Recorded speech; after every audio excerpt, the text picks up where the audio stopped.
अध्यक्ष महोदय, टिळक घोष नावाचा एक तरुण मुलगा, त्यांनी मला माहिती दिली होती, श्रीगोंद्यामधली एक केस केली होती अध्यक्ष महोदय.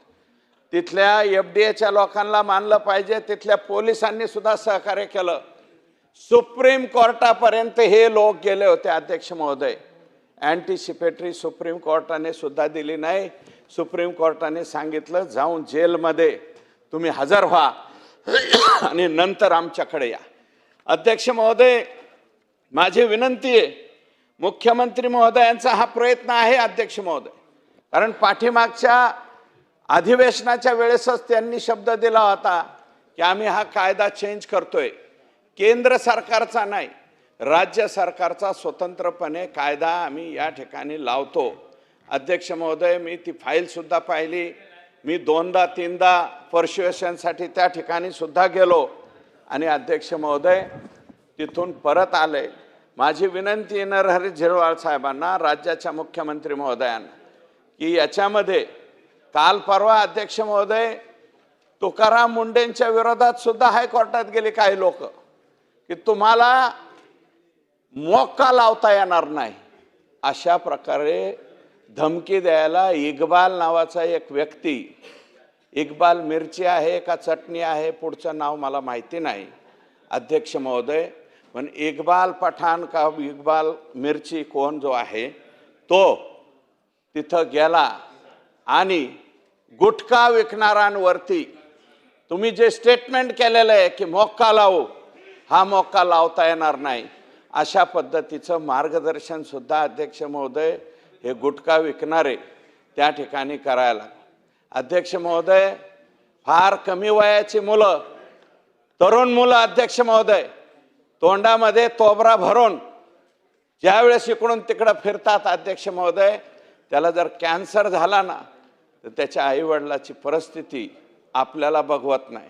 आम्हीच मुख्यमंत्री सहायता योजनेसाठी अध्यक्ष महोदय मुख्यमंत्र्यांना पत्र देतो. मुख्यमंत्री सहायता निधी देऊन त्याला 1 लाख 2 लाख विशेष बाब म्हणून पैसे मिळवून देण्याचा प्रयत्न करतो. खोखली करण्याचं काम अध्यक्ष महोदय हे लोक करतायत. अध्यक्ष महोदय, माझी विनंती, हे इतके स्ट्रॅटेजीबाज भारी आहेत सुधीर भाऊ. मी इथं कायम, आज नाही अध्यक्ष महोदय, हे अधिवेशन म्हणून नाही, दूध भेसळीच्या विरोधात मी MLC होतो वरती, तिथेही बोलत होतो अध्यक्ष महोदय, इथेही बोलत होतो. काल परवा एक उलटी बातमी लावली अध्यक्ष महोदय. सुरेश धस नाही, सुरेश धसच्या बायकोने अमक्या कंपनीला फोन केला म्हणे. आयुष्यभर अध्यक्ष महोदय ह्या भेसळखोरांच्या आणि यांच्या विरोधात आम्ही लढतोय आणि कोणत्या कंपनीचं नाव घेतलं टीव्हीला, अमुक एक कंपनीला फोन केला म्हणले सुरेश धसांच्या पत्नीने. आता मी बी खरंच विचारलं फोन करून, अरे बाबा तू फोन केलता का? तर ती म्हणली, बाबा मी 15 वर्ष झालं त्या ज्या डेअरीला मानताय, हे मंचर, खेड, आंबेगाव इथं जी ती कोणती डेअरी आहे, त्या डेअरीला 15 वर्ष आमच्या दूध संघाचं दूधच नाही. अध्यक्ष महोदय, माझा नाही, सहकारी दूध संघ आहे. 3 लाख लिटर आम्ही कलेक्शन करतो अध्यक्ष महोदय प्रतिदिन. आम्ही नेसलेला दूध देतो, मदर डेअरीला दूध देतो, आणखी कुठेही देतो, परंतु असल्या काही ज्या पावडर प्लांटवाले आहेत त्यांना आम्ही दूध देत नाही. अध्यक्ष महोदय, श्रीगोंद्यात केस हो, आष्टीमध्ये केस हो, नगरला केस हो, जामखेडला केस हो, त्याच्यातले फरार झालेले आरोपी ठराविक एका पावडर प्लांटच्या अवतीभोवतीच हटाळे घालतात. कोणता प्लांट आहे तो? माझं म्हणणं आहे अध्यक्ष महोदय, ह्या लोकांची फक्त गुन्हा दाखल होऊन चौकशी होता कामा नये अध्यक्ष महोदय. हे जे सिंथेटिक दूध कोणत्या संस्थेला पुरवित होते, त्या संस्थेला सुद्धा याच्यामध्ये आरोपी केलं पाहिजे, असं माझं स्वतःचं मत आहे. अध्यक्ष महोदय, किती मोठे असू द्या ते पावडर प्लांटवाले, पैशावाले असतील, आणखी मोठे असतील, पण अध्यक्ष महोदय हे कोणाच्या नावावर दूध तिथं घालीत होते आणि ते दूध त्याचं पेमेंट नेमकं कोणाच्या नावावर वर्ग होत होतं? अध्यक्ष महोदय, ज्याच्या नावावर पेमेंट वर्ग होत असेल, जी संस्था पेमेंट करत असेल, कारण हे दूध थोडं थिडकं नव्हतं अध्यक्ष महोदय, 26 आरोपी आहेत, एका आरोपी 5-5 हजार लिटर दूध घालीत होता. 26 आरोपीचं 5-5 हजार लिटरांनी दूध किती झालं अध्यक्ष महोदय? 1.25 लाख तर हे एकाच गुन्ह्यातले आरोपी दूध घालीत होते. 1.25 लाख लिटर. अध्यक्ष महोदय, ह्यांना लाजा वाटत नाही. यांच्या सगळ्या संवेदना संपलेल्या आहेत अध्यक्ष महोदय. यांना समाजामध्ये मानपान या काही गोष्टी नाही येत राहिलेल्या अध्यक्ष महोदय. हे पूर्ण मोकळे झालेले लोक आहेत अध्यक्ष महोदय. दुर्दैवानं याच्यातले मी काही माहिती घेतली. कुणी जिल्हा परिषद सदस्य आहे, कुणी तालुका पंचायत समितीचा बायको सदस्य आहे. असे लोक अध्यक्ष महोदय दूध भेसळीचे धंदे जर करायला लागले, एखाद्या वेळेस पुढच्या वेळेस म्हणतात बाबा 288च्या ऐवजी 432 का काय होणार आहे, त्याच्यामध्ये हे दुधात कालविणारेच येऊ नये अध्यक्ष महोदय. 10, 15, 20 येऊ नाहीत. काय सांगावं अध्यक्ष महोदय. हा मग यांना पैसा अध्यक्ष महोदय ते स्वतः तोंडाने सांगितलं अध्यक्ष महोदय. हे जे भेसळीचं इम्युल्सिफायर का काय नावाचं औषध टाकलं अध्यक्ष महोदय, भिवंडीवरून गेलंय अध्यक्ष महोदय. आवड साहेब तुमच्या शेजारावून भिवंडी, अहो भिवंडीचेच आहेत, माग बी यादव भिवंडीचेच आहेत. हे आता जो नवीन आलाय आणि आताचा जो इम्युल्सिफायरवाला आहे तो सुद्धा भिवंडीचाच आहे अध्यक्ष महोदय.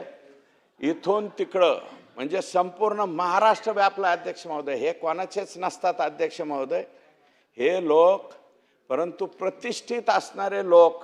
मी जबाबदारीनं बोलतो अध्यक्ष महोदय. याच्यात मोक्याचा कायदा जर लवकरात लवकर नाही केला तर पुढच्या वेळेस सभागृहात सुद्धा हे दुधात काहीतरी कालवणारे 10-20 येतील सगळ्या पक्षाकडून. काय सांगता येत नाही ह्याला. 100 येऊन आहेत अध्यक्ष महोदय. आणि मग त्यांनी इथं येऊन सगळेजण एकाच ह्याच्यात भाषणं हाणत्याल. दुधात असं मिसळल्यावर आम्ही इतका माल हाणला, यांना पचत नाही अध्यक्ष महोदय. काय काय लोक कुणाच्या तरी घरात ॲक्सिडेंट होतो, मी पाहिलेले आहेत हे दुधात काय बाय मिसळून.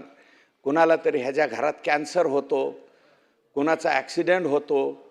काही जण सकाळी 7लाच दारू प्यायला लागतात. हे दुधात कालवणारे जे लोक आहेत ना, आई शपथ सकाळी 7 वाजता दारू प्यायला सुरुवात करते. हे कारण हे पाप आहे अध्यक्ष महोदय. इथं नाही हो, तिकडे म्हणतो अध्यक्ष महोदय.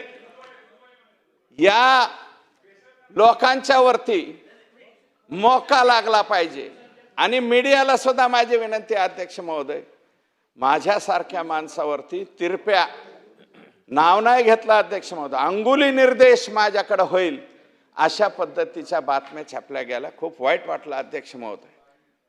असं जे माणसं याच्या कायमस्वरूपी 3 लाख लिटर दूध आहे अध्यक्ष महोदय माझ्या दूध संघाचं, माझ्या म्हणजे सहकारी दूध संघाचं. हे कालवाकालवीवाले डोळे वर करून सुद्धा तिकडे बघत नाहीत. आमच्याकडे ते येऊ शकत नाहीत, कारण त्यांना माहिती आहे गेलं की MBR टेस्ट केल्याशिवाय इथं दूध स्वीकारलं जात नाही. 1-1.5 कोटीच्या मशीन आल्यात अध्यक्ष महोदय. दुधात काय आहे, पाणी किती आहे, काय किती आहे लगेच कळतं. आणि जे लोक चुकीच्या पद्धतीने असे धंदे करतात, हे जर लोक यांना प्रतिष्ठा वाढायला लागली, हे कालच्या घटनेवरून मंचरच्या घटनेवरून भीती वाटायला लागली अध्यक्ष. एक जिल्हा परिषद सदस्य, एक पंचायत समिती सदस्य, एक त्या कोणत्या तरी पक्षाचा तालुका अध्यक्ष, अशा पदावरले लोक जर आता याच्यामध्ये यायला लागले तर अध्यक्ष महोदय बेकार आहे. आणि अकलूजचा एक आरोपी, पिलीवचा एक आरोपी सोलापूर जिल्ह्यातला, दौंडचा एक आरोपी, जळगावचा एक आरोपी, छत्रपती संभाजीनगर, म्हणजे महाराष्ट्र व्यापायचा धंदा या लोकांनी केलाय. हे 1.25 लाख लिटर दूध करीत होते अध्यक्ष महोदय. आणि रोज रोज अध्यक्ष महोदय अशा जर बातम्या येत गेल्या तर आई शपथ लोकांनी दूध घेणं बंद करू नये हो. चांगले आमचे शेतकरी 95% दूध उत्पादक चांगला आहे अध्यक्ष महोदय. इमाने इतबारे गाय माईची सेवा करून रात्रंदिवस शेणावरती पाट्या घेऊ घेऊ अध्यक्ष महोदय शेतकऱ्याच्या माय माऊलीच्या डोक्यावर टक्कल पडायची पाळी आली अध्यक्ष महोदय. इतके प्रामाणिक काम